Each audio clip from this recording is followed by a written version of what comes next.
पूजा plastic, आपकी रसोई का भरोसेमंद साथी। कंटेनर, मसाला बॉक्स, ट्रे, जग और भी बहुत कुछ। स्वास्थ्य के लिए सुरक्षित टिकाऊ क्वालिटी के साथ पूजा प्लास्टिक, किचन का परफेक्ट पार्टनर। छतरपुर में एक के बाद एक दो गोलीकांड हुए हैं।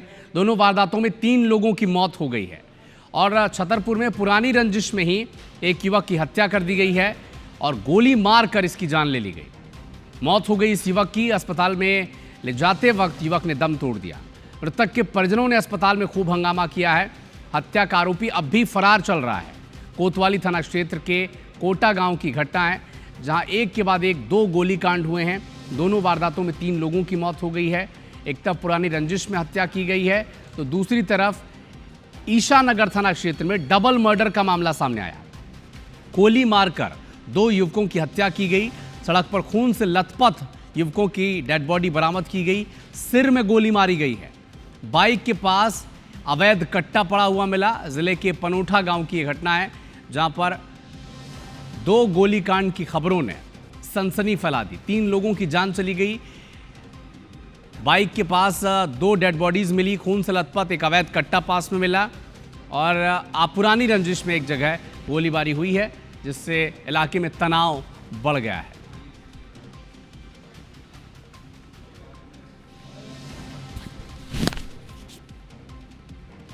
तो छतरपुर में एक के बाद एक 2 गोलीकांड से इलाके में दहशत का माहौल है। 3 लोगों की जान चली गई है। हत्या हो गई है 3 लोगों की।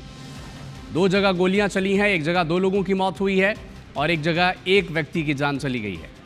परिजनों ने अस्पताल में खूब हंगामा किया और दूसरी तरफ जहां पर 2 लोगों की डेड बॉडी मिली है खून से लथपथ, वहां पर एक अवैध कट्टा भी बरामद किया गया है। ये 2 तस्वीरें आप देखिए। एक तरफ कोटा गांव में हत्या हुआ है और एक तरफ ईशानगर में, जहां पर एक आरोपी तो सोमवार को ही जमानत पर छूटा था। एसपी ने आरोपी पर 10,000 रुपए का इनाम घोषित किया है। गोली मारकर युवक की हत्या कर ली गई।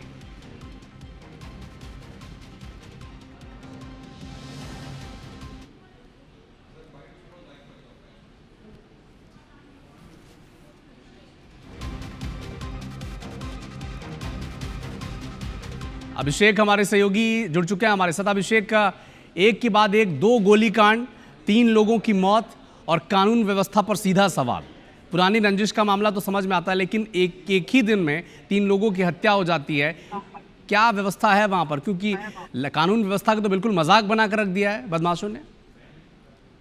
देखिए, बिल्कुल ये पूरी रात से हड़कंप मचा हुआ है यहाँ पर और ये पूरा घटनाक्रम जो है लगभग 8 बजे शुरू हुआ है। 1.5 घंटे के भीतर ही 3 लोगों की मौत यहाँ हुई है। एक तो सीधे सीधे घर के बाहर व्यक्ति खड़ा था, तो हत्या हुई, उसमें 2 युवक आते हैं और सीधे गोली मार देते हैं, उसकी मौत हो जाती है। परिजन हंगामा करते हैं। उसके बाद एसपी ने 10,000 रुपए का इनाम रख दिया, अभी जानकारी मिली है। और 8 टीमें बनाई हैं जो अलग अलग जगह पर दबिश देकर हत्यारों को पकड़ने की कोशिश की गई। कई लोगों को राउंड अप भी किया गया। दूसरी घटना में एक्सीडेंट भी हो सकता है और हत्या भी हो सकती है, क्योंकि मौके पर हम खुद गए थे। IPC 24 टीम हमारी पहुंची थी रात में ही और हमने देखा था कि करीब 20-30 फीट तक छत पिक्चर शव वहां पर थे और बहुत दूर तक खून फैला हुआ था। कई जगह जूते अलग थोड़ी तो कट्टा है। हालांकि अधिकारी एसपी छतरपुर का उन्होंने पुष्टि तो नहीं की है, लेकिन ये एक्सीडेंट भी हो सकता है और निर्मम हत्या भी हो सकती है, क्योंकि तो वहाँ दृश्य थे, बता रहे थे कि एक्सीडेंट जैसा नेचुरल सीन है वो तो नहीं है, कुछ ना कुछ यहाँ बड़ा जरूर हुआ है। अभिषेक, आप नजर बना के रखिएगा इस खबर पर। आपसे अपडेट लगातार दर्शकों तक पहुंचाते रहेंगे। बहुत शुक्रिया। तो छतरपुर में हत्या के बैक टू बैक 2 मामले सामने आए। एक जगह घर के बाहर खड़े व्यक्ति को गोली मार दी गई और एक जगह 2 युवकों की हत्या कर दी गई। यानी एक दिन में 3 मर्डर से छतरपुर दहल उठा। ईशानगर थाना क्षेत्र में डबल मर्डर हुआ। गोली मारकर 2 युवकों की हत्या की गई। सड़क पर खून से लथपथ युवकों के शव मिले हैं। सिर में गोली मारकर इनकी हत्या कर दी गई।